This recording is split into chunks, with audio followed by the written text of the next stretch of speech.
विठ्ठल विठ्ठल विठ्ठल विठ्ठल विठ्ठल विठ्ठल विठ्ठल विठ्ठल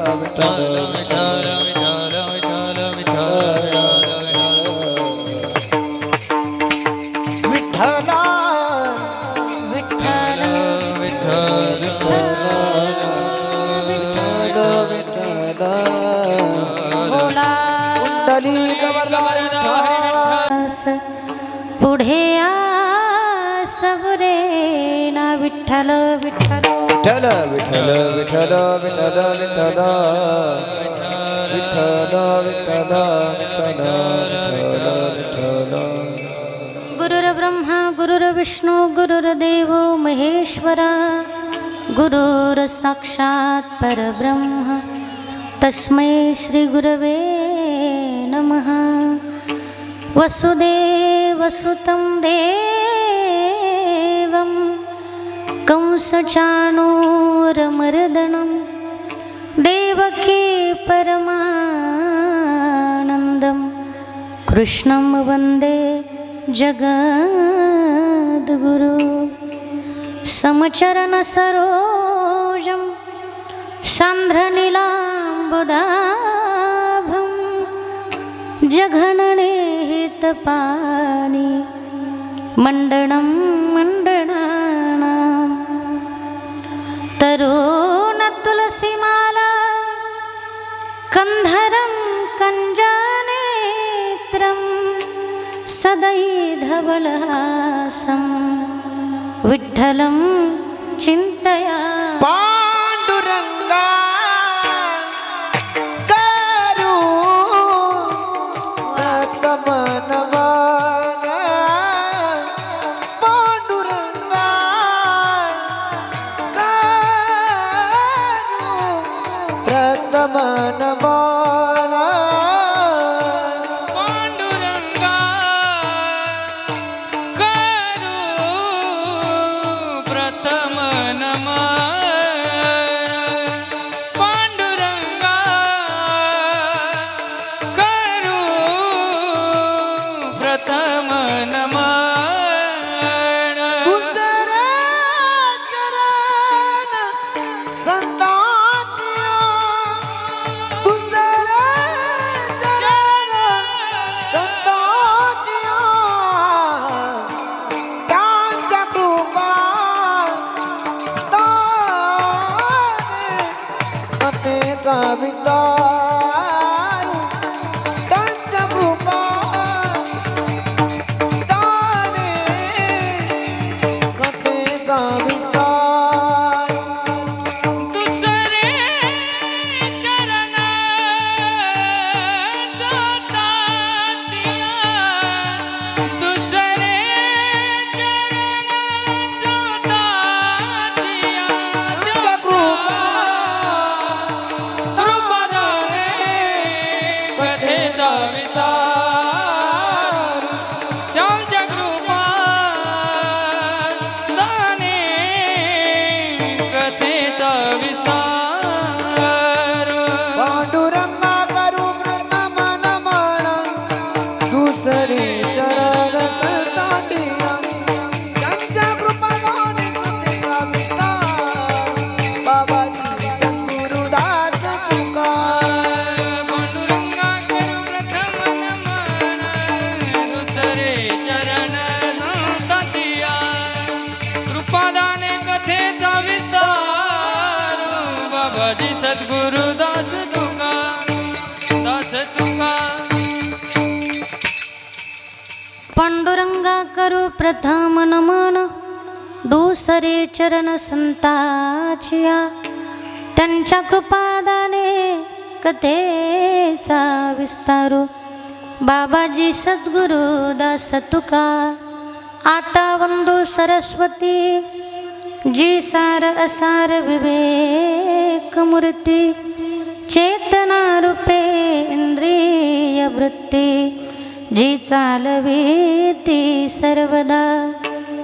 नमो ज्ञानेश्वरा नमो ज्ञानेश्वरा निवृत्ती उदारा सोपान देवा मुक्ताबाई नमो त्रिभुवन पावनी आद्यत्रय जननी देवाची सेवे लागी सेवक झालो सेवे लागी सेवक झालो सेवे लागी सेवक झालो सेवे लागी सेवक झालो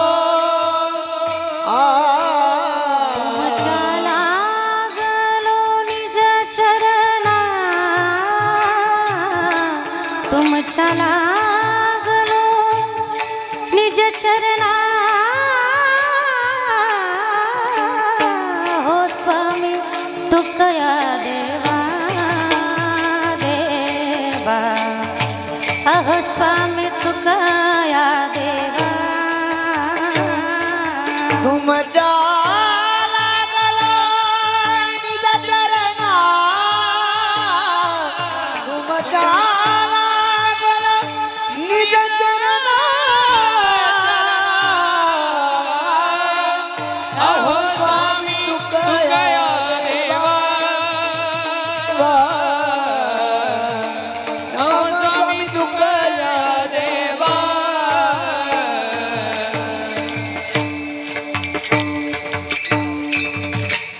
सेवे लागे सेवक झालो तुमच्या लागलो निज चरणा अहो स्वामी तुकया देवा यावरी न करावा उभेरू अनादे अंबिका भगवती अनादे अंबिका भगवती अनादि अंबिका भगवती अनादि अंबिका भगवती बोध परडी घेऊनी हाती बोध परडी घेऊनी हाती बोध वरडी घे हाती बोध परडी घे हाती होत ज्ञानाचा पाजळती बोध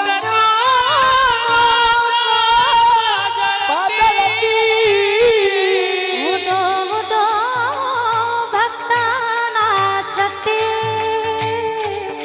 उदो उदो भक्तराजती तळा येई वो जगदंबे गोंधळा येई वो जगदंबे गोंधळा येई वो जगदंबे गोंधळा येई वो जगदंबे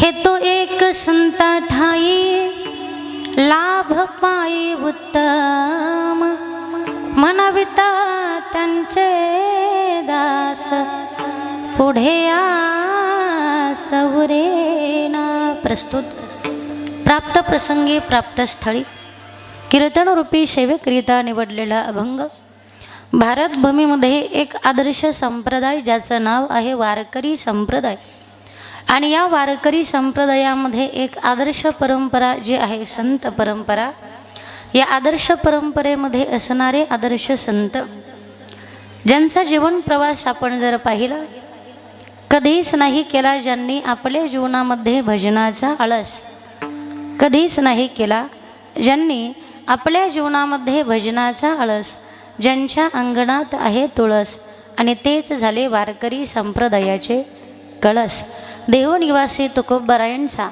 हा 4 चरणाचा अभंग नाम संकीर्तन रूपी सेवेकरिता निवडलेला आहे विठ्ठल विठ्ठल विठ्ठल विठ्ठल विठ्ठल विठ्ठल अभंग अतिशय सुंदर असून प्रस्तुत अभंगाच्या द्वारे जगद्गुरु संत श्रेष्ठ श्री तुकाराम महाराजांनी मनुष्याला लाभाचं ठिकाण सांगितलं आणि तो लाभ जर कुठे असेल तर तो फक्त संतांच्या संगतीत आहे, संतांच्या पायाजवळ आहे. हे तो एक संता ठाई लाभ पायी उत्तम. उत्तम अशा प्रकारचा लाभ आहे तुम्हाला संतांच्या संगतीमध्ये. फक्त काय करा, संतांचे दास आहोत एवढं म्हणा, म्हणविता त्यांचे दास पुढे आस उरेना. कुठली आशा शिल्लक राहत नाही, पुढे आस उरेना. संत तुमच्यावरती कृपा करतील, कृपेचं दान करतील, ते कुठपर्यंत कल्पांतपर्यंत न संपणारं आहे. कृपादान केले संती कल्पांतीही सरेना. आणि ही संत सेवा जशी तुमच्या माझ्याकरिता उत्तम आहे, गोड आहे, तशी देवाकरिता देखील ही संत सेवा गोड आणि उत्तम आहे. तुका म्हणे संत सेवा हेच देवा उत्तम. विठ्ठल विठ्ठल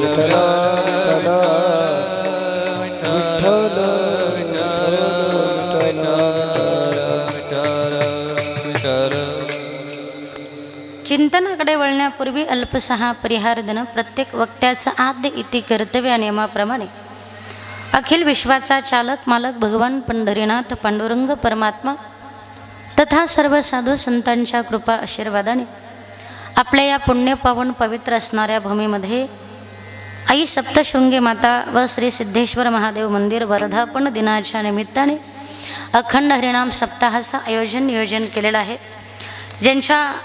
ज्यांचं मोलाचं सहकार्य या सप्ताहाकरिता आहे ते माननीय राहुल भाऊ ढिकले असतील आणि माननीय श्री उद्धव बाबा निमसे असतील. यांच्या सहकार्याने आपण सर्व वारकरी वैष्णव आपणा सर्वांच्या उत्साहाने, आनंदाने, प्रयत्नाने, तन मन धनाने आपणा सर्वांच्या एकत्रित येण्याने हा सप्ताह या ठिकाणी सुरू आहे. आणि मुख्यतः आज या सप्ताहाची ही संकीर्तनाची सेवा, ज्यांच्या माध्यमातून आपणा सर्व मायबाप श्रोत्यांचं दर्शन आज मला घडलं, असे आदरणीय श्री हरिभक्तपरायण डोके दादा असतील. दादांच्या संपर्कातून या ठिकाणी माझं येणं झालं आणि आपण सर्व वारकरी वैष्णव, समस्त भजनी मंडळ, शिवराज फाउंडेशन व शिवराज महिला मंडळ या सर्वांच्या आग्रहास्तव या सर्व समस्त गावकरी, वारकरी, माळकरी आणि टाळकरी या सर्वांच्या आग्रहास्तव या ठिकाणी ही सेवा करण्याची संधी मला प्राप्त झाली. इथं आल्यानंतर ज्यांच्याकडे गोड असं भोजन झालं, म्हणजे भोजन केल्यानंतर भजन गोड होतं नाही का, ते श्री श्यामराव सोनवणे असतील, त्यांच्याकडे गोड अशी भोजन सेवा झाली. आणि म्हणून आपण सर्वजण या ठिकाणी भोजन करून आल्यानंतर भजन सेवा, कीर्तन सेवा करत आहोत. आणि ते कीर्तन झाल्यानंतर कीर्तन सेवा ज्यांच्याकडे आहे ते श्री वंशीराम रायते व श्री श्यामराव सोनवणे, कैलासवासी चंद्रभान नंदीराम बुणगे यांच्या स्मरणार्थ त्यांनी या ठिकाणी ही कीर्तन सेवा, त्यांनाही मी वंदन करेल. आणि आपण सर्वजण वारकरी वैष्णव या ठिकाणी उपस्थित आहात. विठ्ठल विठ्ठल विठ्ठल विठ्ठल विठ्ठल विठ्ठल विठ्ठल विठ्ठल. परमपिता महादेवांचं आणि आई सप्तशृंगी मातेचं गोड असं मंदिर आहे. आणि या प्रांगणामध्ये आपण सर्वजण अगदी प्रसन्न उत्साही चेहरे घेऊन उपस्थित आहात. आपण सर्वांच्या चेहऱ्यावरती ती प्रसन्नता, उत्साह दिसून येतो. या प्रांगणात आपण वारकरी वैष्णव श्रवण करण्याकरिता उपस्थित आहात. आपणालाही वंदन करेल. वातावरण सुंदर आहे, उत्साह आहे, गोड असं नियोजन आहे. गोड ज्यांची साऊंड सिस्टीम आहे, माझा आवाज आपल्यापर्यंत जे पोहोचवण्याचं काम करत आहे ते आदरणीय श्री हरिभक्तपरायण आमचे बंटे दादा. गोड अशी साऊंड सिस्टीम आहे, त्यांनाही वंदन करेल. आणि ज्यांचा गोड आवाज आपण ऐकत आहात, ज्यांनी गोड चाल सुरुवातीची गायली ते आदरणीय श्री हरिभक्तपरायण आमचे बंधू आकाश महाराज आणि नागनाथ महाराज. जनसमूहिनी रागातली गोड चाल आपण गायली, आपल्यालाही वंदन. आणि गोड मृदुंगाची साथ असणारे माऊली स्वप्नील महाराज, त्यांनीही गोड आपल्याला साथ दिली, त्यांनाही वंदन करते. दोन्हीही चोपदार आहेत, वेणीकरी बाबा छान दिसतात. आणि गोड मागचे असणारे टाळकरी, वारकरी वैष्णव या सर्वांना वंदन करते. अगदी प्रसन्न वातावरण आहे. माऊली या ठिकाणी उपस्थित आहात. प्रवीण महाराज आपल्यालाही वंदन करते. इतर आपण सर्व वारकरी वैष्णव आहात, आपणा सर्वांना वंदन करते. चला आपण सर्वांना एकत्र मिळून करूया त्या भगवंताची थोड्या वेळ सेवा. विठ्ठल विठ्ठल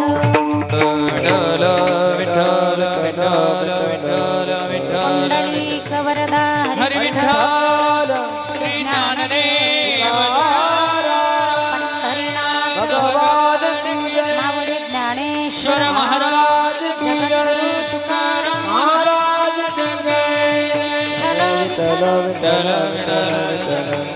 विठ्ठल चिंतनाकडे वळण्यापूर्वी थोडंसं सांगेल आज की आजचा दिवस हा आपल्याकरिता महत्त्वाचा आहे. माघ शुद्ध द्वितीया धर्मनाथ विजय उत्सव महोत्सव आजचा दिवस आहे आणि आजच्या दिवसाला फार महत्त्व दिलेलं आहे.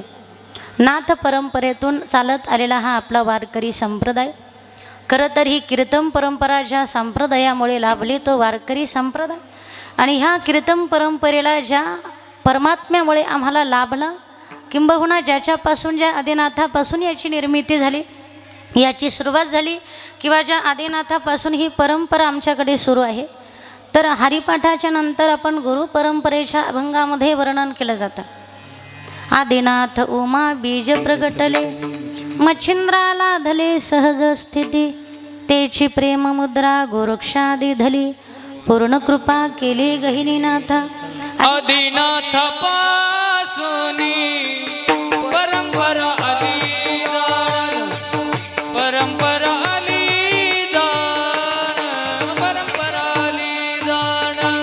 आधीनाथ पासून परंपरा आली जाण, परंपरा आली जाण, परंपरा आली जाण. आदिनाथ पासून परंपरा आली जाण, आदिनाथ पासून परंपरा आली जाण, परंपरा आली जाण, परंपरा आली जाण. आधीनाथ पासून परंपरा आली जाण, आधीनाथ पासून परंपरा आली जाण, परंपरा आली जाण, परंपरा आली जाण. हो, शांतीब्रह्म पैठण निवासी एकनाथ महाराज सांगतात, आदिनाथा पासोनी परंपरा आली जाण, आदिनाथा पासोनी. एका तोच बोध माझे मनी शरण एका जनार्दनी. आदिनाथापासून ही परंपरा आली, आणि जो भगवान शिवांनी उपदेश केला तो मच्छिंद्रनाथ गोरक्षनाथ, आणि ही परंपरा आपणा सर्वांना गुरु परंपरेच्या अभंगानुसार ज्ञात आहे. विठ्ठल विठ्ठल विठ्ठल विठ्ठल विठ्ठल विठ्ठल विठ्ठल. पण आज हा धर्मनाथ बीज उत्सव का साजरा केला जातो, मला अभंगाचंही चिंतन पाहिजे. मी 5 मिनिटात ही कथा सांगेल आपल्याला की मच्छिंद्रनाथ आणि गोरक्षनाथ भगवान श्री दत्तप्रभूंना भेटल्यानंतर तिथं काही दिवस वास केला. दत्तप्रभूंना विनंती केली की आम्ही जगताच्या कल्याणाकरिता आलो, आम्हालाही जगाचं कल्याण करायचं आहे, आम्हाला जाऊ द्या. भगवंताचा आशीर्वाद घेऊन निघाले.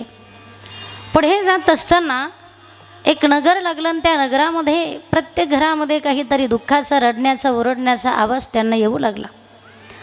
काय झालं आजूबाजूला विचारलं, चौकशी केली, तर ह्या नगरीचा राजा त्रिविक्रम नावाचा राजा, त्याला संतती नव्हती पोटी, आज तो मरण पावलाय, त्याचा मृत्यू झालाय,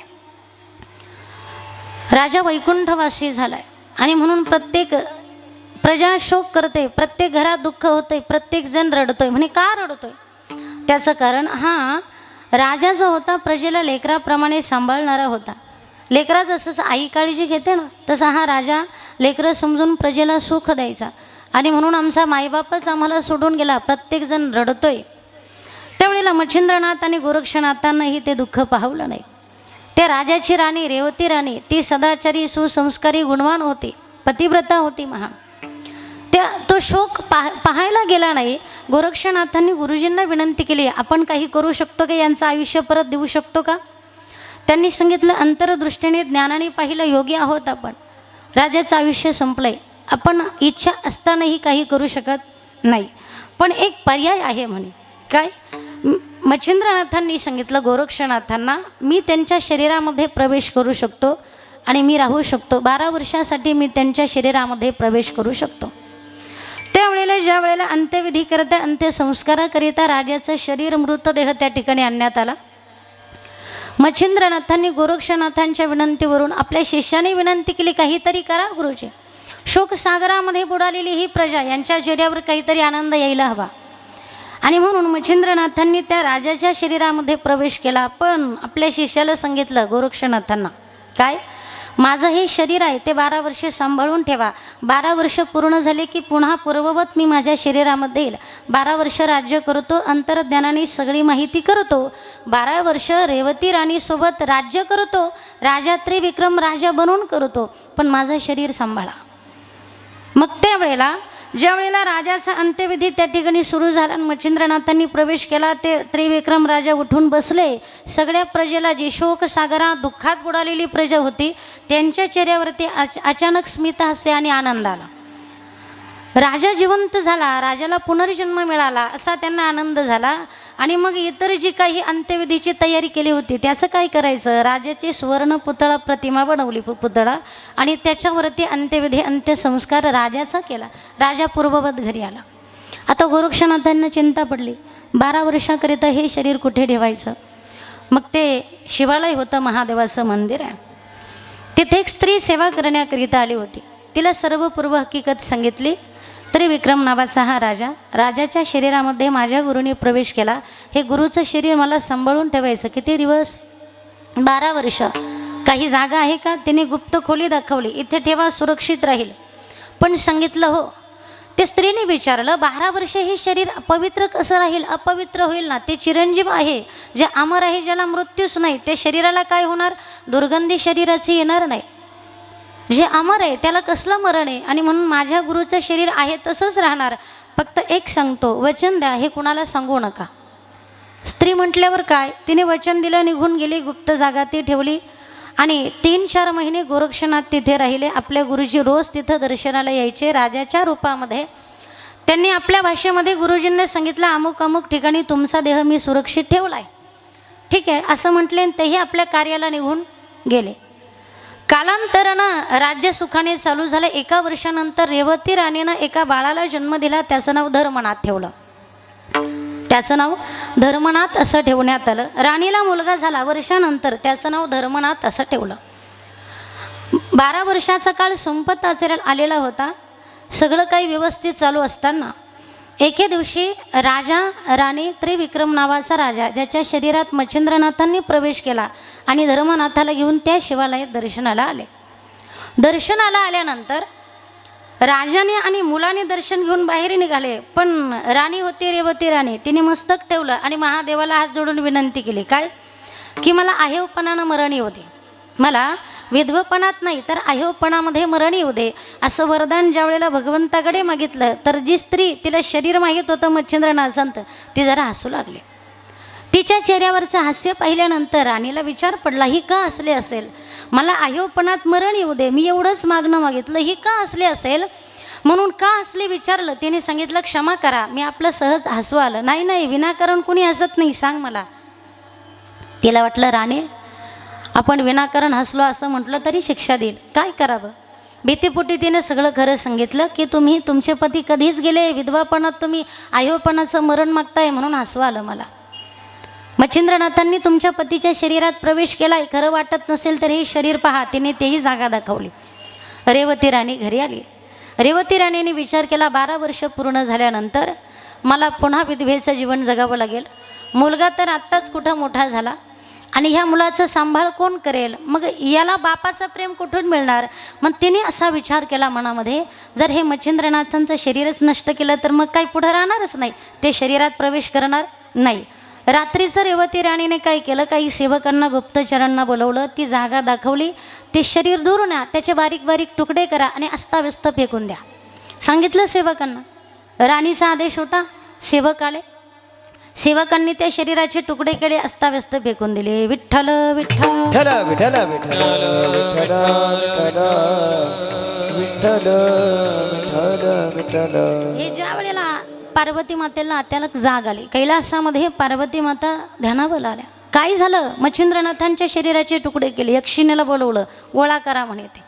आणि तेवढ्यात वीरभद्राने ते आपल्या ताब्यात घेतले. आता हे द्यायचं नाही, वीरभद्राने आपल्या ताब्यामध्ये घेतले. 12 वर्ष पूर्ण झाले. 12 वर्ष पूर्ण झाले, परंतु मच्छिंद्रनाथ रोज यायचे, दर्शन घेऊन निघून जायचे त्रिविक्रम राजाच्या रूपामध्ये. पण कधी अंतर्दृष्टीनं पाहिलं नाही आपलं शरीर सुरक्षित आहे की नाही. आपल्या शिष्यावर जबाबदारी सोपवलेली होती.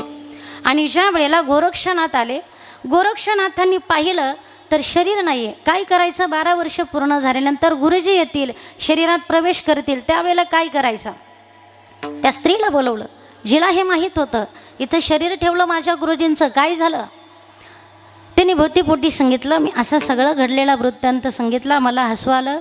राणीने विचारलं, मीही भीतीपोटी सांगून दिलं. ती राणीलाच माहीत असेल. रेवती राणीला तिने जाऊन विचारून येते असं सांगितलं. गोरक्षनाथानं सांगितलं, इथंच थांबा. ती गेली, राणीला विचारलं काय केलं? तिने सांगितलं, मी त्याचे बारीक तुकडे करून सेवकांना फेकायला सांगितले. अद्याप ते प्राण्या पक्ष्यांनी खाल्ले असेल कदाचित. हे ज्या वेळेला सांगितलं गोरक्षनाथांना, त्यावेळेला त्यांना राग आला. पण गुरुपत्नी आहे आणि मुलगा झाला आहे, आपण काही करू शकत नाही. पण माझ्या गुरुचं शरीर आहे, कधीच नष्ट होणार आहे, अमर आहे. मग ते काय करावं? मग ते अंतर्ज्ञानाने दृष्टीने पाहिलं, सूक्ष्म रूप धारण केलं, तर ते वीरभद्राकडे पाहिलं. मग पुन्हा आपल्या रूपामध्ये आले, तिकडं गेले, त्यांच्याशी युद्ध केलं, गुरुजींचे शरीर सुखरूप आणलं. आता ही फार मोठी कथा आहे, पण मला अभंगाकडे जायचं आहे म्हणून शॉर्टकट सविस्तर सांगत बसत नाही. शरीर आणलं, आहे त्या जागेवरती ठेवलं आणि पुन्हा 12 वर्ष पूर्ण झाले. त्रिविक्रम राजाच्या शरीरामध्ये मच्छिंद्रनाथांनी प्रवेश केलेला होता. योग्य ते वेळ साधून त्यांनी आपला देह ठेवला आणि आपलं जे शरीर पुन्हा पूर्ववत आपल्या शरीरामध्ये आले. मच्छिंद्रनाथांनी पुन्हा आपलं शरीर धारण केलं आणि सकाळी बराच वेळ झाला, राजा का उठले नाही म्हणून रेवती राणी पाहायला गेली. तर तिच्या लक्षात आलं राजाचा प्राण गेला. तिच्या लक्षात आलं राजा गेला. पुन्हा दुःख शोकामध्ये सगळे बुडाले. अंत्यविधी झाला आणि ज्या वेळेला तो धर्मनाथ होता त्याला फार दुःख झालं. त्याने अन्नपाणी सोडलं. माझा पिता गेला, त्याला अन्नपाणी सोडलं. तर लहान असणारा धर्मनाथ, मग त्याला आईने जरा बाजूला नेलं.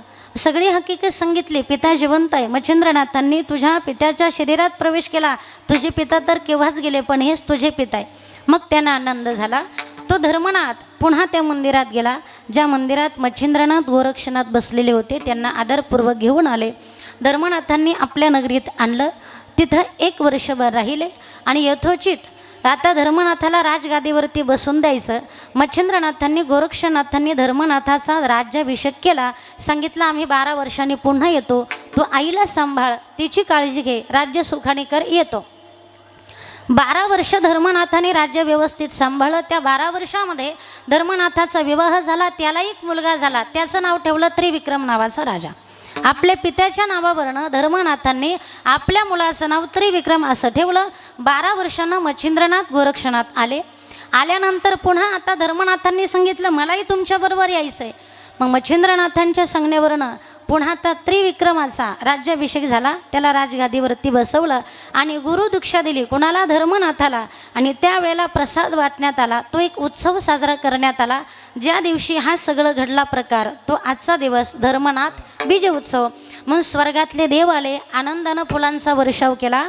हा प्रसाद आम्हाला दरवर्षी मिळावा याकरिता काहीतरी सांगा म्हणून मच्छिंद्रनाथांनी जो उपदेश केला की दरवर्षी ह्या माघशुद्ध द्वितीयेला हा धर्मनाथ बीज उत्सव आनंदाने जो कोणी साजरा करेल, अन्नदान करेल, इतर जे काही सत्कर्माचं असेल, दानाचं माध्यम असेल, जे काही करेल त्याच्या जीवनामध्ये सुख, संपत्ती, आरोग्य, ऐश्वर सगळं समाधान लाभेल.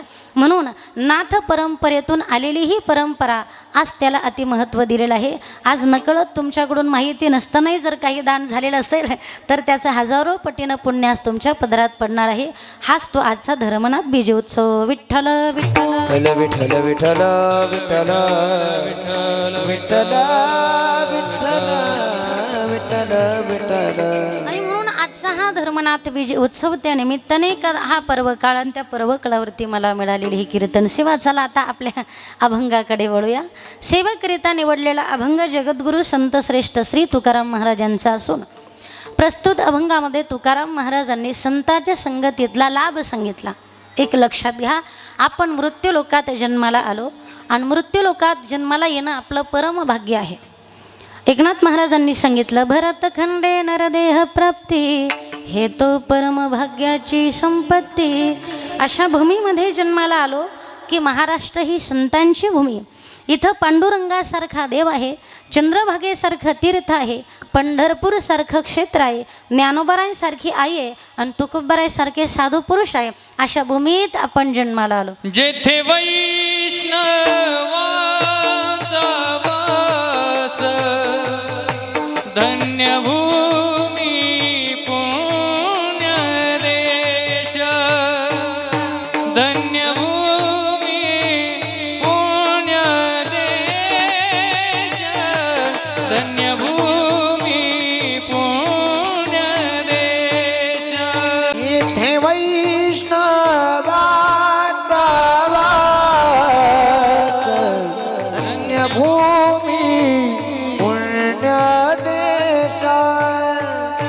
धन्यभूमी पुण्यदेश धन्यभूमी पुण्यदेश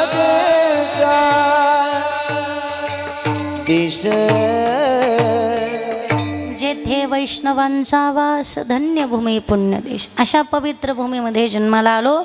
धन्य आम्ही जन्म आलो दास विठोबाचे झालो. परमभाग्य आहे स्वर्गातल्या देवांनी म्हणावं इहलोकीचा हा देह अशा भूमीत जन्माला आलो.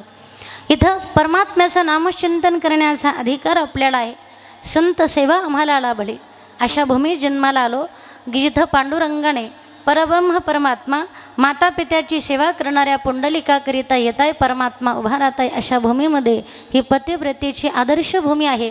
माता पित्याची सेवा करणाऱ्या पुंडलिकाकरिता परमात्म्याने यावं अशा पवित्र भूमीमध्ये आपण जन्माला आलो. विठ्ठल विठ्ठल विठ्ठल विठ्ठल विठ्ठल. आणि जन्माला आलो हे तर भाग्य आहे. त्यात संतांचे विचार लाभले हे परम भाग्य आहे. संत लाभले. समोर ज्ञानेश्वरी ग्रंथ आहे. ज्ञानेश्वरीच्या स्वरूपामध्ये ज्ञानोबारायच लाभले आपल्याला. हे आपलं भाग्य आहे. तुकोबाराय आपल्याला गाथ्याच्या रूपात लाभले हे भाग्य आहे. म्हणून संत परंपरा भारतभूमीमध्ये एक आदर्शाने श्रेष्ठ थोर परंपरा सांगितली. तुकाराम महाराज त्या संतांचं गुणगौरव कौतुक करत असताना सांगू लागले संत या भूमीमध्ये श्रेष्ठ आहे, मान आहे. संत सगळ्याच गोष्टीनं मोठे आहे. जगामध्ये मोठा कोण आहे असा प्रश्न जर कोणी विचारला, मोठा कोण आहे असं मी जर तुम्हाला म्हटले तर तुमच्या डोळ्यासमोर पहिला प्रश्न उभा राहील. कोण मोठा आहे? ज्याच्याकडे पैसा संपत्ती भरपूर आहे तो कोण आहे? मोठा आहे. पण लक्षात घ्या मोठा कोण आहे? पैशाने मोठा आहे म्हणजे तो मोठा नसतो. मी सांगत नसते. शाळेचा पहिला दिवस भरला. सगळे विद्यार्थी वर्गात जमा झाले आणि सगळे अंक सगळे विद्यार्थी जमा झाल्यानंतर 8 आणि 7च्या कानाखालीच मारले. म्हणजे सगळे बसलेले असताना 8 आणि 7च्या कानाखाली मारले. 7 म्हटलं का बरं मारलं? 8 म्हटलं मी मोठा आहे म्हणून मारलं. तो एका अंकाने लहान आहे ना म्हणून मारलं. म्हणजे मोठ्याने लहान्याला मारा असा काही नियम आहे का? ते बाकीच्या अंकाने ऐकलं. मग 8 आणि 7ला मारल्यावर 7 आणि 6ला मारलं. 6 आणि 5ला, 5ने 4ने 3ला, 3ने 2ला, 2ने 1ला मारलं. प्रत्येकाने एक एक मारलं. कानाखाली मारली त्याच्या. आता एकाचा नंबर आला. एक कोणाला मारणार? एकाच्या पुढे काय? 0 आहे. बरोबर. मग तो 0 म्हटला आता आपलाही नंबर आला. आपल्या एक कानाखाली बसणार. म्हणून 0 कोपऱ्यात जाऊन बसला. एक कानाखाली खायचीच आहे आपल्याला. मग कोपऱ्यात जाऊन बसला आणि 0च्या एक जवळ गेला. एक 0च्या जवळ गेला पण त्याने मारलं नाही त्याला. 0 म्हटला का हो सगळ्यांनी मारलं तुम्ही का नाही मारलं? मारा ना मला. ते म्हणे मारायचं नाही. 1 ते 0च्या शेजारी जाऊन बसला. अंक किती झाला? 10. वा. अंक किती झाला? 10. मारलं नाही तुम्ही. एकाने उत्तर दिलं. उत्तर फार गोडे ऐकण्यासारखं. एक म्हटला आपल्यापेक्षा लहान्याला मारलं म्हणजे आपण मोठे सिद्ध होत नाही. आपल्यापेक्षा लहान्याला मारल्यानं आपला मोठेपणा सिद्ध होत नाही. आपल्यापेक्षा लहान्याला मोठं केल्यानं आपला मोठेपणा सिद्ध होतो. विठ्ठल विठ्ठल विठ्ठल विठ्ठल विठ्ठल विठ्ठल.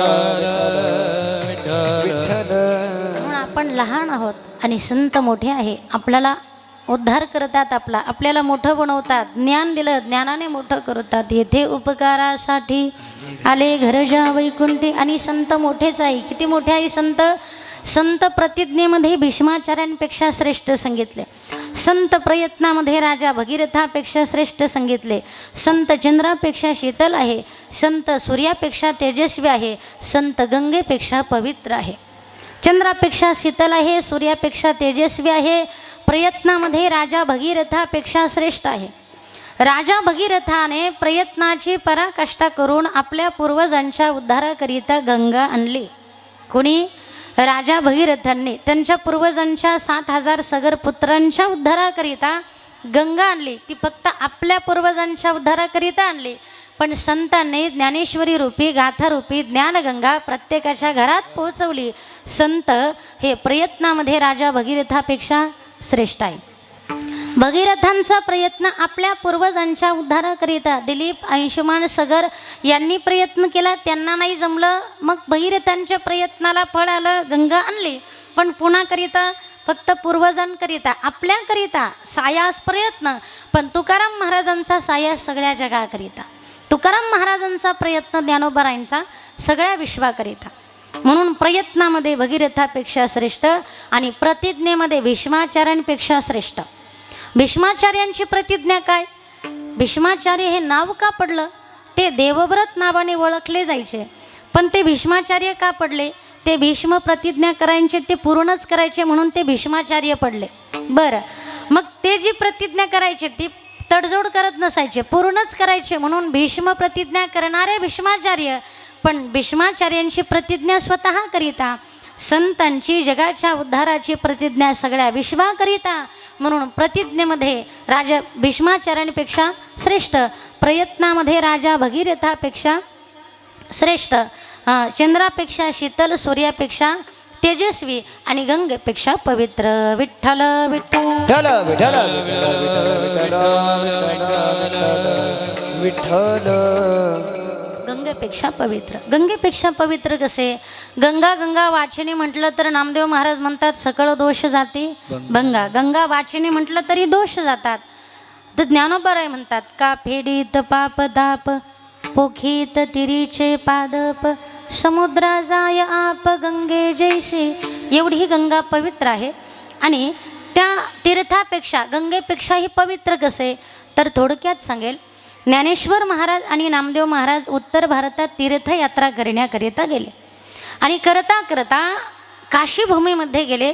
काशीमध्ये भगवान शिव आहे, विश्वनाथ. तुकोबरांनी वर्णन केले, तुम्ही विश्वनाथ. अभंगात वर्णन आहे तुकोबरांनी केलं. शंकरांना समजलं, ज्ञानोबाराय आले. कोण आलं? ज्ञानेश्वर महाराज आणि नामदेव महाराज. काशीभूमीमध्ये गेल्यानंतर भगवान शंकर धावत आले. कुणाकरिता? विश्वनाथ आदिनाथ गुरु सकळ सिद्धांचा. भगवान शिव पळत आले, ज्ञानोबाराय आले. ज्ञानोबाराय कोण आहे? ज्ञानराज माझे योग्याची मावली, जेने निगमवल्ली प्रगट केली, वेदशास्त्र देती ग्वाही, म्हणती ज्ञानाबाई आई. आई आली आणि ज्ञानोबारांना विश्वाची आई म्हणून माऊली म्हटलंय ज्ञानोबारांना. भगवान शिव आले आणि ज्ञानोबारांचा हात प्रेमाने हातात. ज्ञानोबाचा हात, ज्ञानोबाचा हात, हात ज्ञानोबाचा हात, हात ज्ञानोबाचा हात. प्रेमे धरी विश्वनाथ, प्रेमे धरी विश्वनाथ, ऐसे बोलत चालत दोघे आले गंगे आत. तेन धरी विश्वनाथ, ते धरी विश्वनाथ, विश्वनाथ ऐसे बोलत चालत चालत, ऐसे बोलत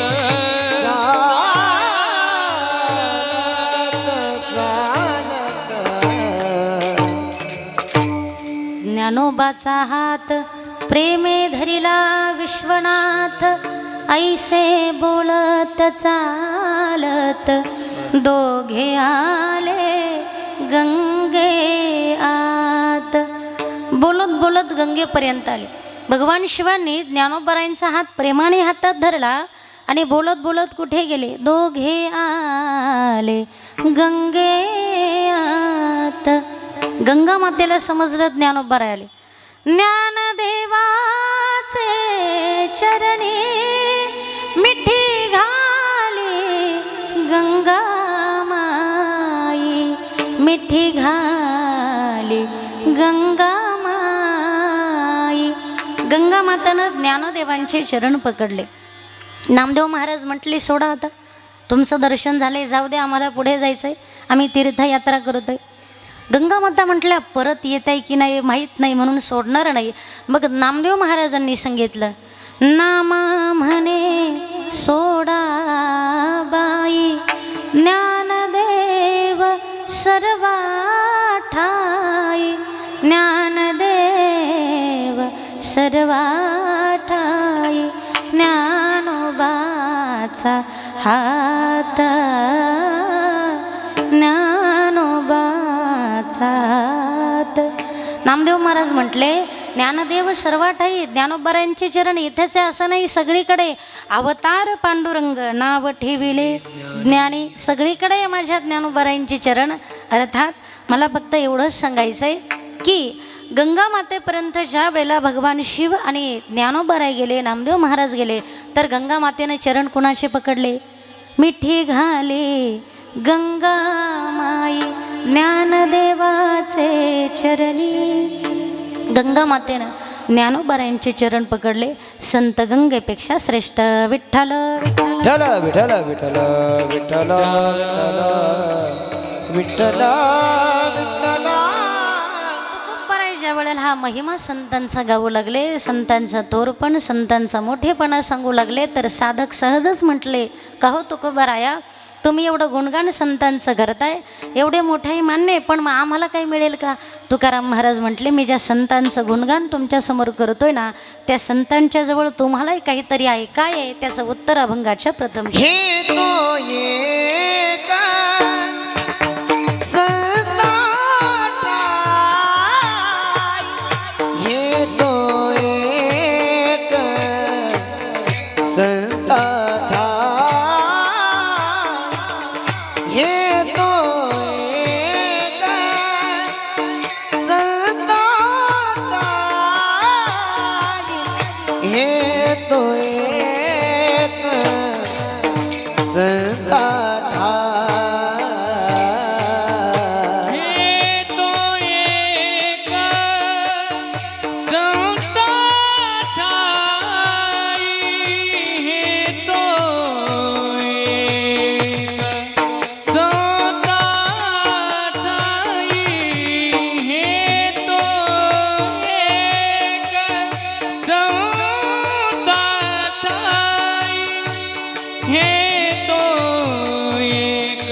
संता ठाई लाभ पायी उत्तम.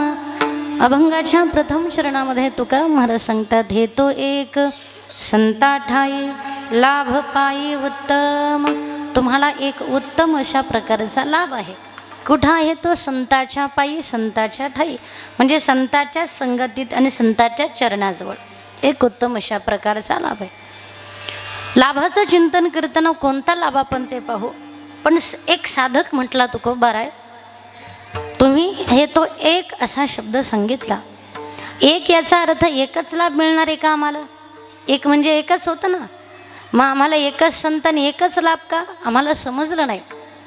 हे तो एक, कधी कधी शब्द न समजणारे असतात, इकडच्या तिकडं शब्द झाले तरी वाक्याचा अर्थ कदाचित बदलतो. हे तो एक, एक म्हणजे एकच लाभ का आणि एकच संत का? तर तुकाराम महाराजांनी सांगितलं, संताच्याच पायाजवळ लाभ आहे. कळण्याकरिता असं सांगेल, एका चोराने चोरी केली. चोराने चोरी केली. चोरी केल्यानंतर त्या चोराला पोलिसांनी पकडलं आणि पोलीस स्टेशनमध्ये नेलं. पोलिसांनी त्या चोराला पोलीस स्टेशनमध्ये नेलं. पाहिलं, तू काय फार मोठा चोर नाही का, फार मोठे दरोडे टाकले असं काही नाही, काहीतरी परिस्थितीला गांजून चोरी केली. एक काम कर, तू संध्याकाळपर्यंत इथं बस, संध्याकाळी सोडून देतो. पण नुसतं बसू नको, एक वाक्य तुला लिहायला देतो, ते लिहायचं. 100 वेळेला वाक्य कागदावर लिहायचं, ते लिहायला की मग तुला संध्याकाळी सोडतो. वाक्य असं दिलं पोलिसांनी त्याला. ऐका, वाक्य असं होतं, मी चोरी करणार नाही, स्वल्पविराम, केली तर मला शिक्षा करा, पूर्णविराम. वाक्य असं होतं, मी चोरी करणार नाही, स्वल्पविराम, केली तर मला शिक्षा करा, पूर्णविराम. वाक्य किती सुंदर होतं बंटी दादा. पण तो हुशार होता. कोण? चोर.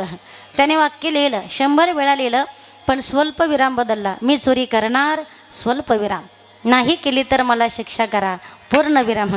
त्यानं फक्त स्वल्पविराम बदलला तर वाक्याचा अर्थ बदलला. तसं तो खूप बरं आहे. हे तो एक, एक म्हणजे काय? तर ऐका, तुकाराम महाराज म्हणतात, एक संतच आमचे असे आहे की संताच्या पायाजवळ आपण अभिमानानं सांगतो ना, एक आमच्या परिसरात असं मंदिर आहे की असं कुठंच नाही.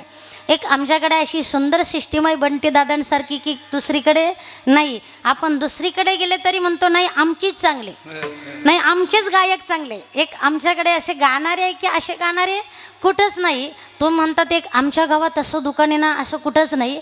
तसं आपण जसं म्हणतो ना एक आमचं, तसं तुकोबाराय म्हणतात एक आमचे संतच असे आहे की संताच्याच पायाजवळ उत्तम अशा प्रकारचा लाभ आहे. विठ्ठल विठ्ठल विठ्ठल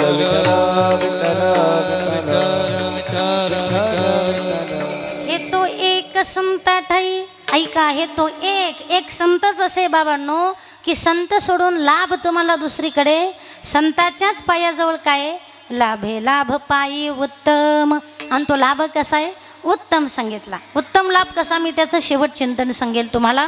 पण लाभ काय आहे? मग चला, पहिला लाभ तुम्हाला सांगते की ज्ञानेश्वरी आम्हाला लाभली. हा पहिला लाभ आहे आपल्याला. ज्ञानोबारायांच्या रूपात ज्ञानेश्वरी लाभली, हा पहिला लाभ आहे.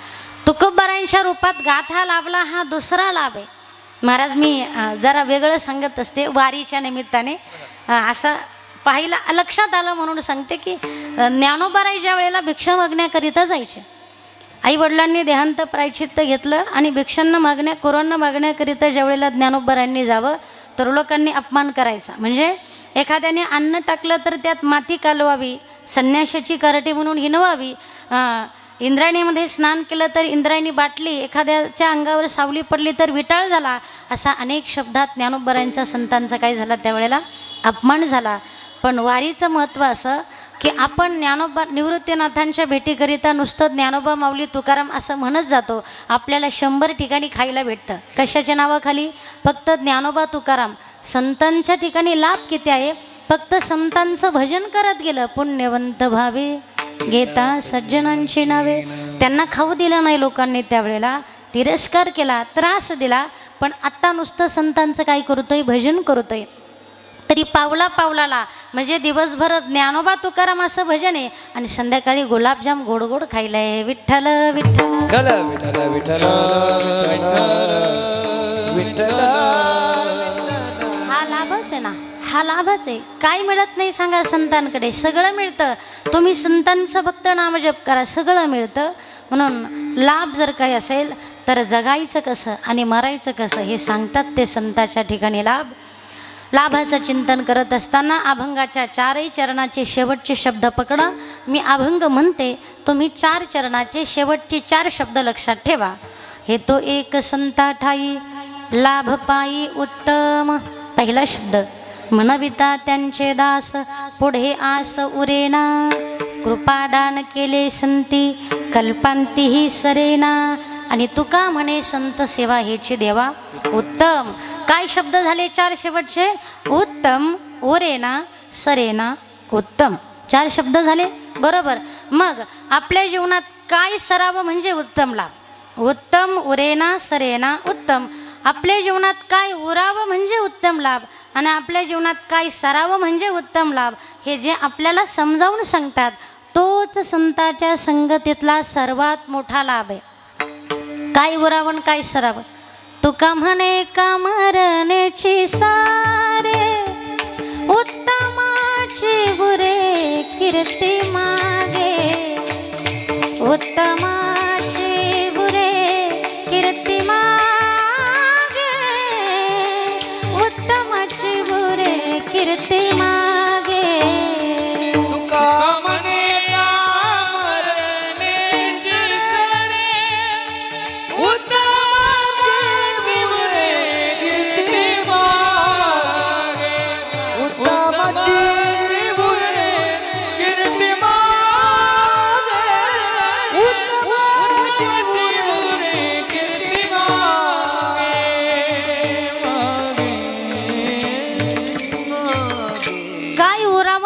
सरावं या प्रमाणात तुकाराम महाराजांनी सांगितलं. तुका म्हणे एका मरणेची सरे, मरण सरावं तेही चांगल्या प्रकारे. आणि उत्तमची उरे कीर्ती मागे, मागे कीर्ती उरावी ती चांगल्या प्रकारे. ते उत्तमची उरे, मरण उत्तम प्रकारे सरावं आणि मागे कीर्तीही उत्तम प्रकारे उरावी.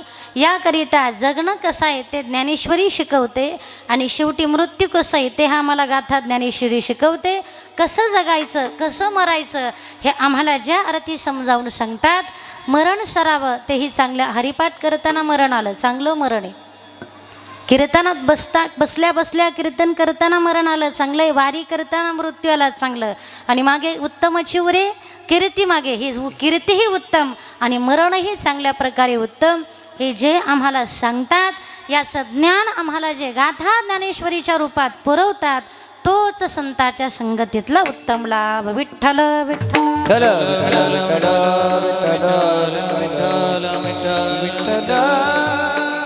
बरं, तुकाराम महाराज संताच्या पायाजवळ उत्तम लाभ आहे हे आम्हाला समजलं. पण संत भेटायचं, मग संताच्या संगतीत जायचं, संताकडे जायचं, संत ओळखायचे, लाभाचं ठिकाण प्राप्त करून घ्यायचं, हे आम्हाला जमणार नाही. तुम्ही सांगितलं संताच्या संगतीत लाभ आहे बरोबर. मी सांगितलं अमुक अमुक ठिकाणी जा, तुला अमुक अमुक मिळणार आहे, मला तिथपर्यंत जावं लागेल, ज्याच्याकडे काहीतरी मिळणार आहे ते शोधावं लागेल. तसं तुम्ही सांगितलं संतांकडे लाभ आहे, मग आम्हाला संतांकडे जावं लागेल, संत ओळखावं लागेल. आम्हाला ओळखता येतील का? पहिले तर संत भेटतच नाही. बहु अवघड आहे संत भेटी, परी जग जेठी करुणा केली. चंद्र अमृत सुखे सेववील, अमृत सुख सेवविला. जाता रवी धरवेल, जाता रवी धरवेल. पाया हेळा सागर तरवेल, सागर तरवेला. त्या साधूची भेटी न होईल गा, त्या साधूची भेटी न होईल का. ऐसी कैसी आने भेट दिला साधू, ऐसी कैसी आने भेट दिते साधू, आने भेट दिला साधू. ऐसी कैसी आने भेट भेट दिला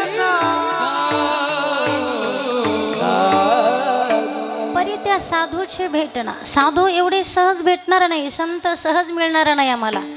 एक वेळ देव भेटेल पण संत भेटणार नाही. एक वेळ देव भेटेल पण संत नाही भेटणार का? ऐका, निळोबाराय ध्यान करत होते.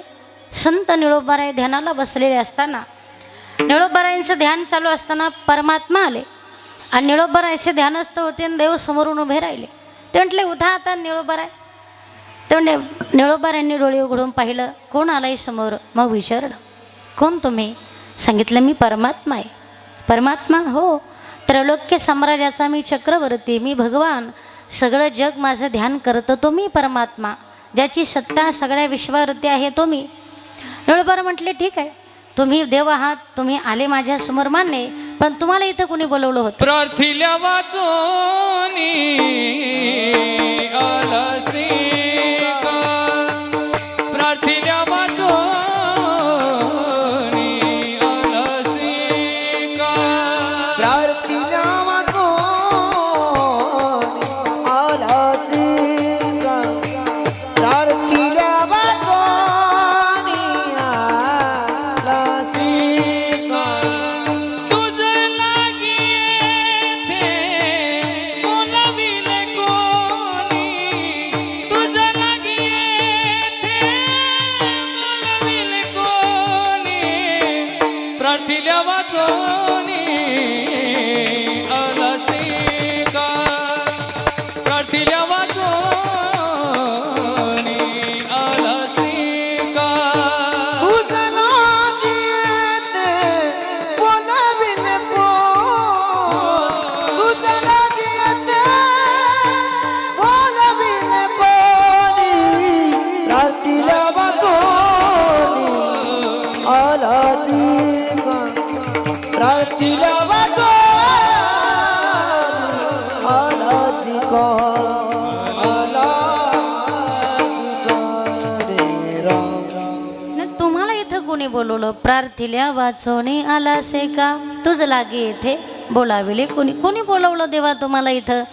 म्हणे मग तुम्ही मला नाही बोलवलं का? म्हणे नाही, तुम्ही माझं ध्यान करत नव्हते, अजिबात करत नव्हतो. मग तुम्ही कोणाचं ध्यान करत होते जर माझंही ध्यान तुम्ही करत नाही? त्यांनी सांगितलं, तुकयाचा धावा करीतसे, निळा म्हणे आम्ही नोळखोची देवा, तुकयाचा धावा करीतसे. मी ध्यान कोणाचं करतोय?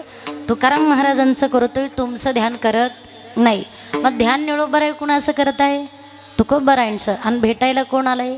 परमात्मा. म्हणजे एक वेळ देव भेटेल पण संत भेटी अवघड आहे. विठ्ठल विठ्ठल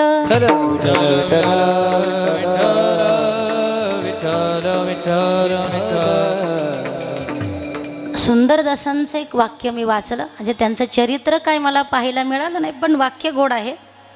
त्यांनी असं वर्णन केलंय, सगळं मिळेल पण संत भेटी जरा दुर्लभ आहे. तात मिले पुण्यमात मिले, सुत भ्रात मिले, युवती सुखदाई, राज मिले गजराज मिले, सब साज मिले, दुर्लभ भाई संत समागम दुर्लभ भाई. तात मिले पुनिमात मिले, सुत भ्रात मिले, युवती सुखदाई, राज मिले गजराज मिले, सब साज मिले, मन वंचित पाई, लोक मिले सुरलोक मिले, विधि लोक मिले, वैकुंठ ही जाई, सुंदर और मिले सब सुख संत समागम दुर्लभ भाई. चांगला सात्विक मुलगा जन्माला येईल तेव्हा मिळेल, चांगली पत्नी मिळेल, धन मिळेल, संपत्ती मिळेल, ऐश्वर्य मिळेल, सरपंच पदापासून शेवटच्या पदापर्यंतची मुख्यमंत्री राष्ट्रपती सगळी पदं, आता तुम्हाला माहिती तेवढी लावून घ्या, ती सगळी पदं मिळतील. लोक मिले सुरलोक मिले, विधी लोक मिले, वैकुंठ ही जाई, वैकुंठाचंही पद मिळेल. मनवांछित पाई म्हणजे याच्यापेक्षा काय आणखी सुंदर जगात असेल? सुंदर और मिले सब सुख, जगातली सगळी सुख तुमच्या पायाजवळ येतील. पण ते म्हणतात संत समागम दुर्लभ भाई, संत समागम सोपाणाई. मग तुकोबाराया संत संगती, मग आमची अडचण तीच आहे. संताच्या ठाई, संताच्या पायाजवळ, संताच्या संगतीत लाभ आहे मान्य, पण संत भेटी कसे दुर्लभ आहे आणि संत भेटणं अवघड आहे. मग एकतर आम्ही संत आम्हाला भेटलेच नाही, पहिला दोष आमच्या जीवनातला. दुसरे संत जर भेटले तर ओळखताच येणार नाही, दुसरा दोष आहे. आणि तिसरे हे संत हे जरी ओळखलं तर लाभ आम्हाला प्राप्त करून घेता येणार नाही. कुठंतरी कमीपणा येईल आणि कमीपणा येतोच महाराज, कमीपणा येतोच, कुठंतरी कमीपणा येतोच. याकरिता मी एक दृष्टांत सांगते, एकदा भजन करा. विठ्ठल विठ्ठल विठ्ठल विठ्ठल विठ्ठल विठ्ठल विठ्ठल संत भेटणारच नाही, भेटले तर भेटणारच नाही, ओळखता येणार नाही, लाभ कसा प्राप्त माहीत नाही. अडचणी सांगा. काय झालं मी दृष्टांत सांगते. राजा आणि त्याचा सेवक बिरबल, बादशाह आणि बिरबल नगरीच्या बाहेर जरा फिरायला गेले तर डायरेक्ट जंगलामध्ये गेले. उन्हाळ्याचे दिवस, हिरवगार जंगल आहे, झाडांची सावली खूप सुंदर आहे. बसल्यानंतर शेजारच्या हे ज्या झाडाखाली बसले त्याच्या शेजारच्या झाडाखाली एक कुत्रं झोपलेलं होतं. कुत्र्याची हातभर जीभ बाहेर आलेली होती आणि राजाचं सहज लक्ष कुत्र्याच्या जिभेकडे गेला. बादशाह म्हटला, बिरबल मी काय, कुत्र्याला जीभ आहे ना म्हणे, त्यात काही नवले. बिरबल म्हटलं आहे जिभेचं काय नवले म्हणे, सगळ्यांना जिभा असतात, कुत्र्यालाही, त्यात नवल काय. ते म्हटलं तर नवल असं नाही. मग नवल असं आहे की कुत्र्याला जिभे माणसाला जिभे, हे तू म्हणतो बरोबर आहे, पण माणसाला जिभे माणूस बोलतं, मग कुत्रा का बोलत नाही सांग. कोण म्हटला? बादशाह. बिरबल म्हटलं मला नाही माहीत, जर देवानेच निर्माण केलंय त्याला, कदाचित त्याला फक्त भुंकण्याचं काम दिलं असेल, बोलायचं नाही, मला काय माहीत, मला माहीत नाही. राजा म्हटलं माहीत नाही, सांग का बोलत नाही. बिरबल म्हटलं मला काय माहीत कसं बोलत नाही का. राजा म्हटलं नाही बोलायलाच हवं म्हणे, जर माणूस बोलतो तो कुत्रा का बोलत नाही. राजा म्हटला मग आता काय करायचं. काही नाही, कुत्र्याला बोलायला लावायचं म्हणे, कुत्र्याला बोलायला लावायचं. बिरबल म्हटला बोलायला लावायचं, हो कोण बोलेल म्हणे, तू आहे ना, तू कशाला आहे. कुत्रा बोलायला हवा, माणूस बोलतो, माणसाला जिभे, मग कुत्र्याला जिभे, कुत्रा का बोलत नाही सांग. आता मला सांगा कुत्रा बोलेल का? हो कधी नाही बोलणार, बरोबर. बिरबलला माहीत होतं कुत्रा बोलणार नाही. राजा म्हटला बोलायलाच लाव. बिरबल म्हटलं महाराज मी काय ज्ञानेश्वर महाराज एका रेड्याच्या मस्तकावर हात ठेवला, रेडा बोलला तसा माझ्यात तेवढं सामर्थ्य नाही. मग काय, पण तुला काही काळ अवधी घेऊन कुत्र्याला बोलायला लाव. बिरबल म्हटलं ठीक आहे. आता राजाला समजावून सांगण्यापेक्षा डोकं वापरलेलं बरं असतं. तिथं राजाने शक्तीपेक्षा बिरबलने युक्ती म्हणजे बुद्धी चालवली. बिरबल म्हटला राजाला कुत्र बोलेल, बोलायलाच लावतो, तुमची इच्छा ना बोलेल, पण मग लगेच नाही बोलणार. मग कधी? 20 वर्षानं बोलेल. किती? 20 वर्षानं. माझ्याकडे तुम्ही 20 वर्षाचा काळ द्या, मी औषध उपचार आणतो, त्याला पाचतो, त्याला काही प्रक्रिया करतो आणि त्याला बोलायला लावतो. तर बोलेल, 100% बोलेल. पण मग माझ्या काही अटी आहे म्हणे. अट पहिली एक असे आहे की कुत्र्याला बोलायला 20 वर्षाचा काळ द्या. पहिली अट लक्षात ठेवा, कुत्र्याला बोलायला 20 वर्षाचा काळ द्या. दुसरं असं काय 20 वर्षाची रजा द्या, ते भरपगारी रजा द्या. म्हणजे मी दरबारात येणार नाही, मी कुत्र्याजवळच बसून राहणार आणि माझा पगार घरी माझ्या बायकोच्या हातात गेला पाहिजे. नाही असं का म्हणजे मी कामावर गेलो नाही तर घरच्यांनी काय खायचं, मग पगार बायकोच्या घरी हातात पोच झाला पाहिजे. तिसरं असं की कुत्र्याच्या औषधाला वेगळं पाकिट द्यावं लागेल. म्हणजे नेमकं काय आहे असं आहे म्हणे, कुत्र्याला औषधं आणायचे, त्याच्याकरिता कुत्र्याच्या औषधाकरिता दर महिन्याला 1 लाख रुपये द्यायचे. किती द्यायचे? राजाला कुठं कमी पैशाचा, कमी का सांगा नाही. आणि बिरबलला माहिती आहे राजा का पैसा किती. कुत्र्याच्या औषधाला दर महिन्याला 1 लाख द्यायचे. आता एका वर्षाची किती होतं? 12 लाख होतात ना. 12 महिन्याचे 12 लाख, 20 वर्षाची किती होतं. काय एवढा ताण घेऊ नका, घरी जाऊन गणित करू. काय ताण घ्यायचं काय, मी फार माझं गणित पक्का नाही, आपण घरी जाऊन पाहू. आता सध्या ऐकून घ्या बरं.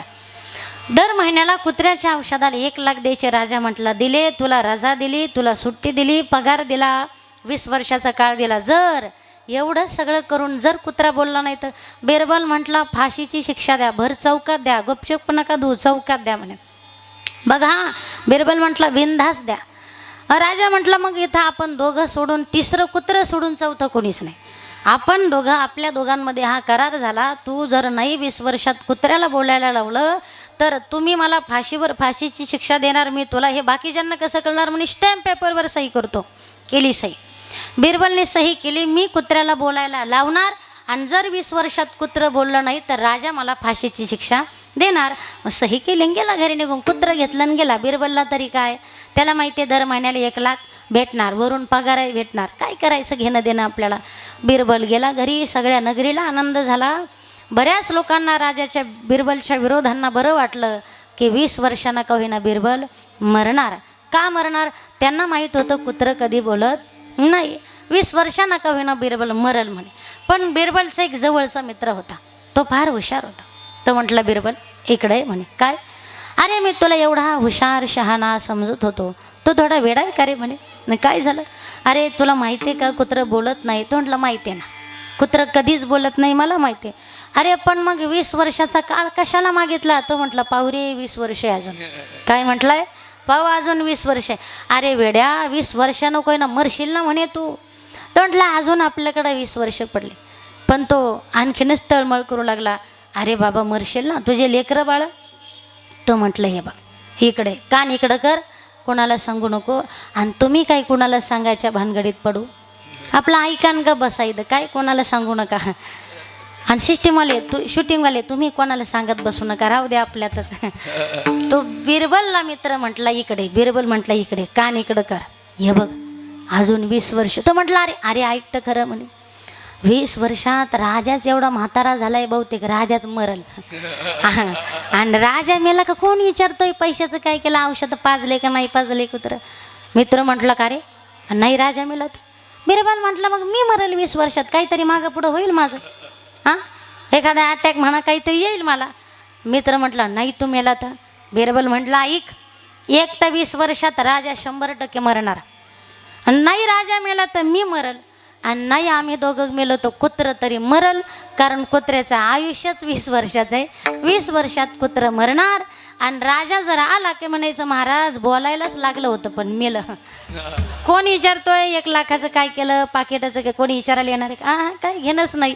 एक तर राजा तरी मरल, बिरबल तरी मरल, नाही तर कुत्रं तरी मरल. तसं तुकाराम महाराज संत भेटणारच नाही. आणि आम्हाला काय ओळखता येणार नाही. आणि लाभ काय आम्हाला समजणार नाही. आम्ही साधी बोळी माणसं, आम्हाला आणखी थोडं काही सोपं सांग. लाभ आम्हाला पाहिजे पण आम्हाला सोपं सांगा ना.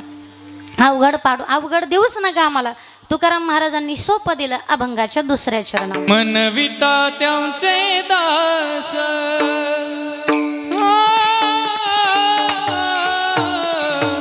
मनविता त्यांचे दास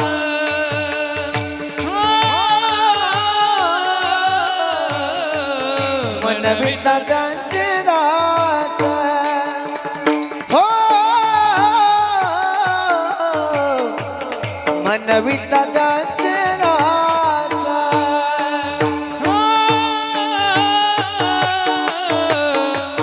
मनविता त्यांचे दास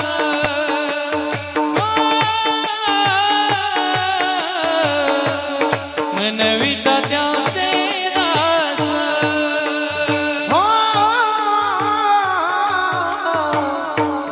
मनविता त्यांचे दास हो, मनविता त्यांचे दास पुढे आस उरेना पुढे आस उरेना पुढे आस उरेना पुढे आस उरेना मनविता त्यांचे दास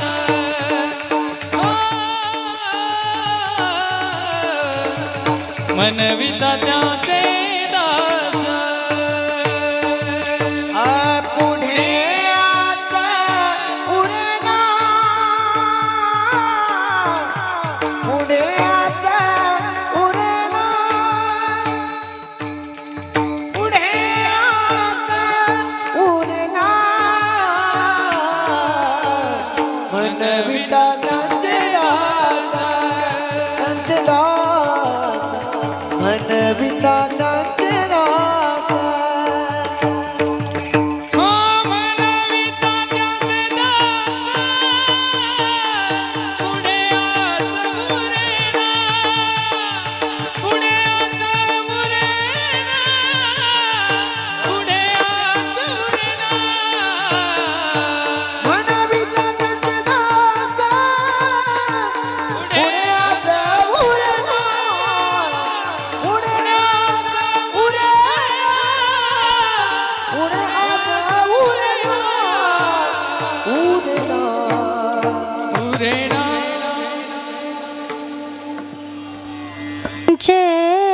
दास पुढे आसवरेना. संताच्या संगतीत लाभ आहे. कसं जगावं मरणेची सरे आणि उत्तमची उरे. कीर्ती मागे सरावं कसं मरावं कसं हे संतांकडे आम्हाला ज्ञान मिळतं. जगावं कसं कीर्ती कशी उरावी हा लाभ आहे ना संगतीत. बरं मग संत भेटी अवघड आहे ना. मग सोपं सांगतात तुकोबराय म्हणविता त्यांचे दास. फक्त आम्ही संतांचे दास आहोत तेवढं म्हणा. अवघड आहे का काही. फक्त म्हणायचं दास्यत्व करायचं नाही. ते मारुतीरायला विचारा दास्यत्व किती. दास्यत्व निकट हनुमंते पै केले म्हणून देखिले रामचरण. प्रभू रामांची मारुतीरायाने दास्यत्व भक्ती केली. ते आपल्याला दास्यत्व भक्ती सेवा करायची नाही. आपल्याला फक्त दास म्हणायचं. म्हणजे नेमकं काय करायचं. आम्ही ज्ञानोबारायांचे दास आहोत एवढं म्हणायचं. म्हणविता करायचं नाही. आम्ही तुकोबरायांचे आम्ही निवृत्तीनाथ महाराजांचे काय आहोत दास आहोत. म्हणविता त्यांचे दास पुढे आस उरेना. फक्त दास म्हणायचं दास्यत्व करायचं नाही. फार सोपं आहे. फक्त दास आहोत आम्ही. कोण आहोत संतांचे दास आहोत एवढं तुम्ही म्हणा. संत तुमच्यावरती कृपा नाही कृपेचं दान करतील. ते कल्पांतापर्यंत संपणार नाही. अभंगाचं तिसरं कृपादान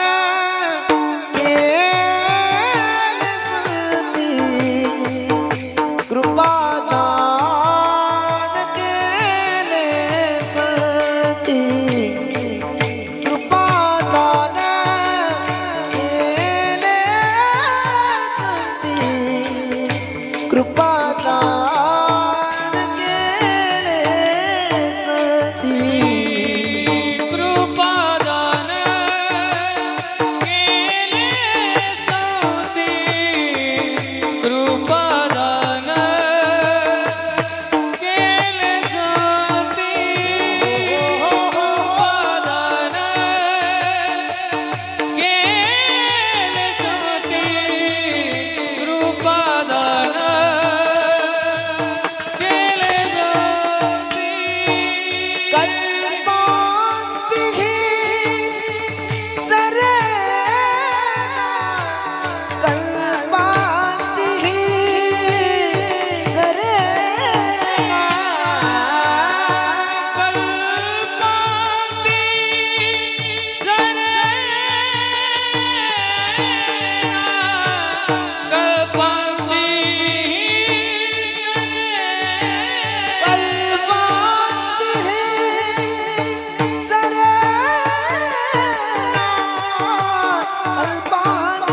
रखुमाई सखया. टाळी वाजवा. निवृत्तीराया सोपान मुक्ताबाई ज्ञान सखया. निवृत्तीराया निवृत्तीराया सोपान मुक्ताबाई ज्ञान सखया. निवृत्तीराया भजन करा. टाळी वाजवा.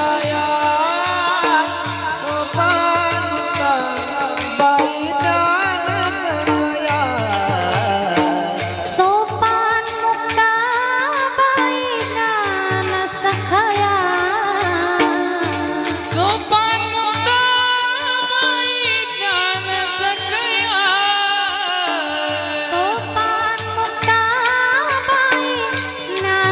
सखया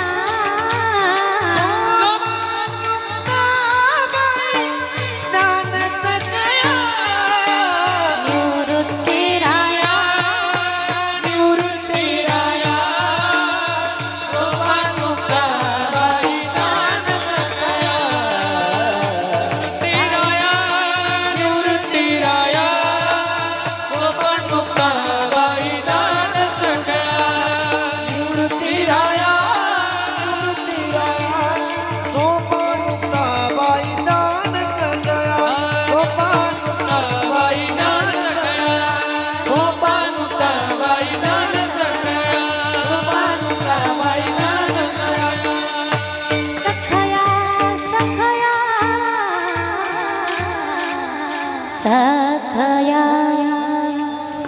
कृपादान केले संते कल्पांतीही सरेना. संतांनी केलेली कृपा, कृपेचं दान कल्प जातील तरी न सरणारे तुकोबराय म्हणतात. संत किती कृपा करतात आपल्यावरती. ज्ञानोबराय न मागता केली जाते ती कृपा, आणि मागितल्यानंतर दिलं जातं ते दान म्हणतात. संतांनी कृपा केली. ज्ञानोबरांनी रेड्याच्या मस्तकावरती हात ठेवला, कृपा केली त्याच्यावरती.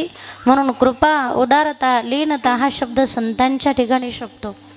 कृपाळू उदार माझा ज्ञानेश्वर,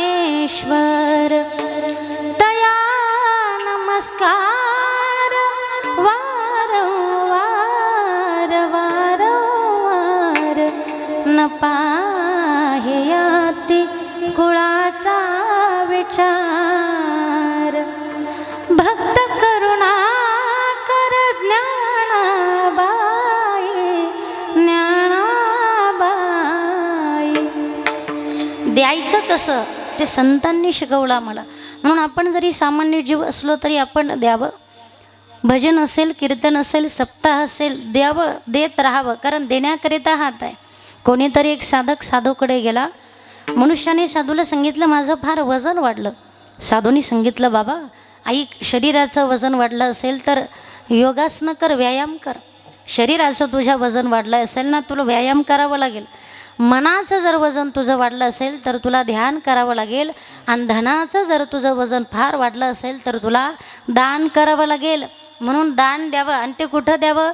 सप्ताहाकरिता द्यावं, अन्नदानाकरिता द्यावं. ते संतांनी द्यायचं शिकवलं आहे तुम्हाला मला. संतांनी दिलंच आहे ना. कृपादान केले संते कल्पांतीही सरेना. कल्प जातात तरी न सरणार आहे. म्हणून देत राहावं, देत राहावं. जेवढं दिलं त्याच्या दुप्पट परमात्मा आम्हाला देतो. परमात्म्याची ही कृपा आहे. म्हणून संतांनी आम्हाला ते शिकवलं. संतांनी ते न मागता कृपा केली, दानही दिलं. उदार आहे संत. म्हणून संतांनी तुम्हाला मला जे दिलं, संतांच्या संगतीत तुम्हाला मला जे मिळणारे ते तुमच्या माझ्याकरिता उत्तम तर आहेच, पण ते देवाकरिता देखील उत्तम आहे. अभंगाचं शेवटचं चरण. तुका म्हणे संत सेवा, तुका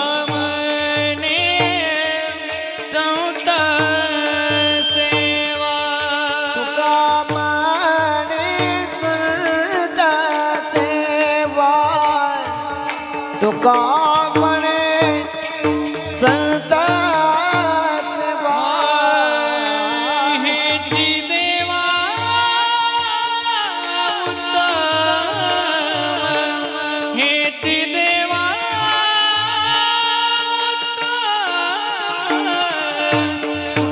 मैता त्या देवा पुढे